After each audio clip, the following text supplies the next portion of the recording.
Good morning everybody. आज हम central state financial relations in India यानी भारत में केंद्र राज्य वित्तीय संबंध के बारे में चर्चा करेंगे।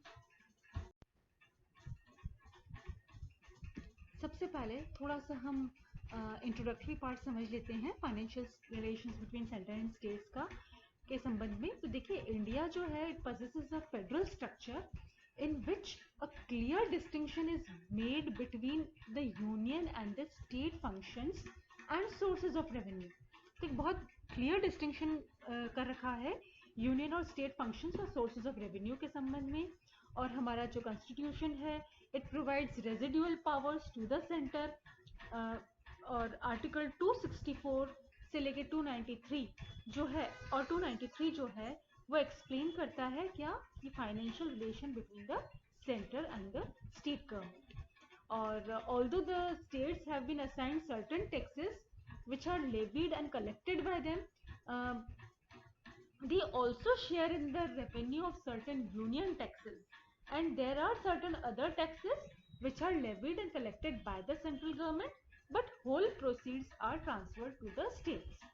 तो देखिए, जो कॉन्स्टिट्यूशन है उसने प्रोवाइड कर रखा है सेंटर को कुछ रेजिड्यूरी पावर्स के साथ, और इंडियन कॉन्स्टिट्यूशन एक क्लियर डिवीजन करता है फिस्कल पावर्स का between centre and state government. अब देखिए, जो हमारे देश में केंद्र और राज्य सरकारों के बीच कराधान के अधिकारों का जो विभाजन किया गया, तो उस विभाजन को करते समय इस बात का ध्यान रखा गया कि वे सभी कर जिनका संपूर्ण देश के आर्थिक जीवन पर प्रभाव पड़ता है केंद्रीय सरकार द्वारा लगाए जाएं। ऐसे कर जिनका उस राज्य के अलावा जो कर लगा रहा है किसी अन्य राज्य के जीवन पर असर नहीं पड़ता, राज्य सरकारों द्वारा लगाए और एकत्रित किए जाने चाहिए। और भारत में राजस्व के स्रोतों का केंद्र और राज्यों के बीच जो विभाजन है वो कुछ इस तरह हुआ है कि केंद्रीय सरकार के पास बड़ी मात्रा में अतिरिक्त साधन रहते हैं, जबकि राज्यों के बजटों में साधनों की कमी रहती है। इसलिए केंद्र से राज्यों को कर विभाजन के द्वारा साधन अंतरण की व्यवस्था की गई है। और इसके अलावा मैंने बताया आपको पहले भी कि संविधान की जो धारा है 275 और 282 उसके अंतर्गत केंद्र से राज्यों को जो है सहायक अनुदान ग्रांट्स एंड एड की व्यवस्था है। धारा 275 के अंतर्गत केंद्रीय सरकार राज्यों को वित्त आयोग की सिफारिश पर सहायता अनुदान देती है, और ये अनुदान राज्यों को राजस्व और व्यय के बीच अंतर को पूरा करने के लिए दिए जाते हैं। धारा 282 के अंतर्गत दिए जाने वाले अनुदान विवेकाधीन जो है डिस्क्रिशनरी होते हैं, और केंद्रीय सरकार राज्यों को सूखा, बाढ़ आदि प्राकृतिक विपत्तियों के समय सहायक अनुदान इसी धारा के अंतर्गत देती है। यदि कर विभाजन और सहायक अनुदान द्वारा भी राज्य सरकार अपने व्यय और राजस्व के बीच का अंतर पूरा नहीं कर पाते, तो वे संविधान की धारा 293 के अंतर्गत केंद्र से ऋण ले सकती है। और इस तरह केंद्र से राज्यों को साधन का अंतरण होता है। और ये देखिए 3 प्रकार से होता है। पहला, कर और शुल्क का विभाजन, दूसरा सहायक अनुदान, और तीसरा ऋण। अब हम देखते हैं जो इंडियन कॉन्स्टिट्यूशन ने देखिए जो राजकोषीय शक्तियां हैं वो केंद्र और राज्यों के बीच में उसका विभाजन किया है। तो how is the division being done regarding the fiscal powers between the center and the state governments, ये हम अब देखते हैं। तो सबसे पहला है इसके तहत, देखिए जो लिस्ट 1 है 7th schedule of Indian constitution, उसने यूनियन टैक्सेस को एनलिस्ट किया है, और वो इस प्रकार से हैं। वो टैक्सेस जो कि यूनियन के द्वारा लगाए जाते हैं। तो सबसे पहला होता है taxes on income other than agricultural income, फिर है कॉर्पोरेशन टैक्स, फिर है इसमें कस्टम ड्यूटीज, फिर है इसमें duties of excise on following goods manufactured और प्रोड्यूस्ड इन इंडिया, जैसे petroleum crude, high speed direct, motor spirit petrol, natural gas, aviation turbine fuel, tobacco and tobacco products.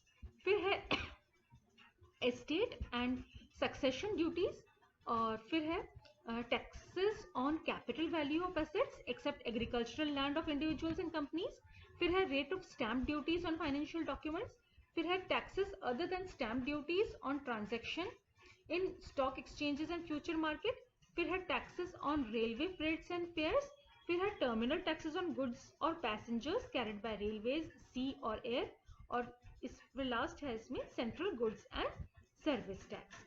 फिर list second जो है 7th schedule की, उसमें taxes which are within the jurisdiction of the states, तो states जो है को assign कर रखे हैं एक्सक्लूसिवली, वो टैक्सेस इसमें आते हैं लिस्ट सेकंड में।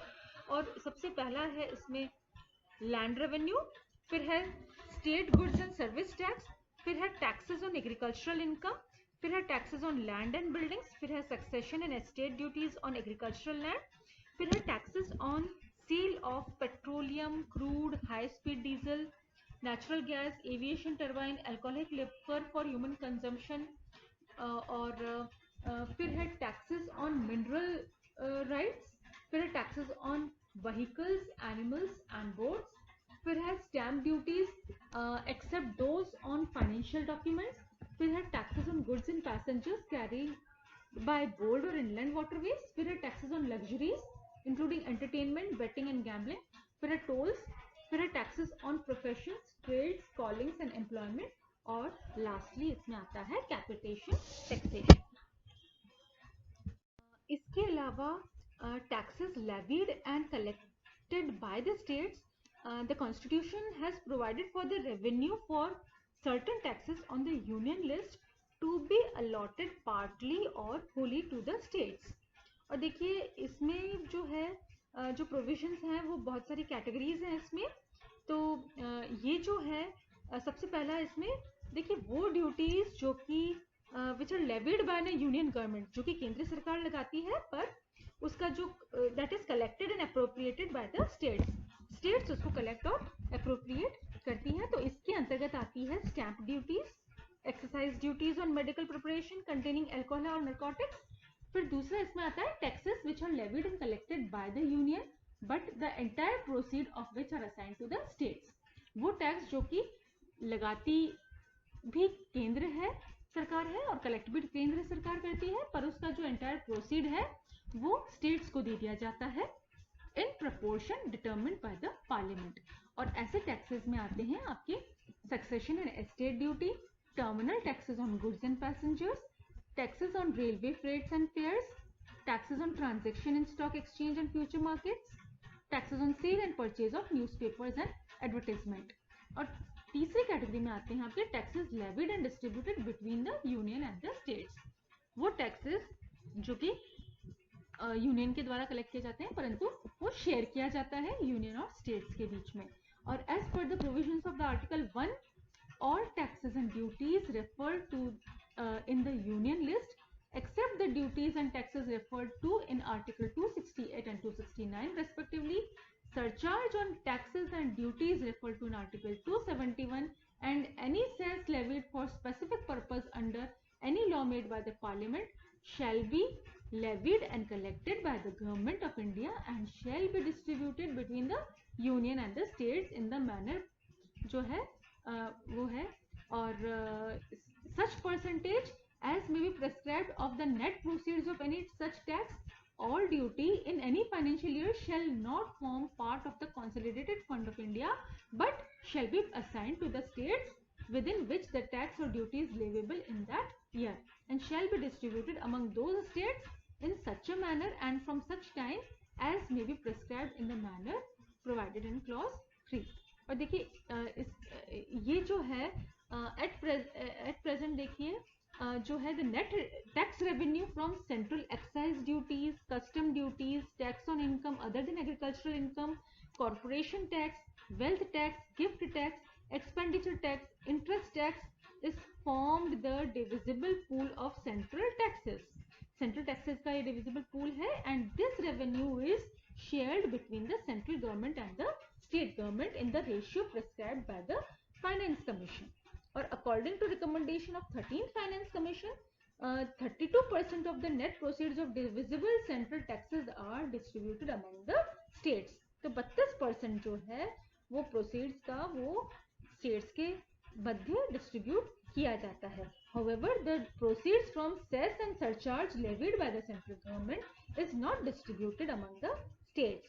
फिर proceeds of additional excise duties on milk, textile, sugar, tobacco, which are levied by the union since 1957, are wholly distributed among the states in a manner as to guarantee their former income from the displaced sales taxes. तो ये है केंद्र राज्य वित्तीय संबंध के बारे में. Thank you.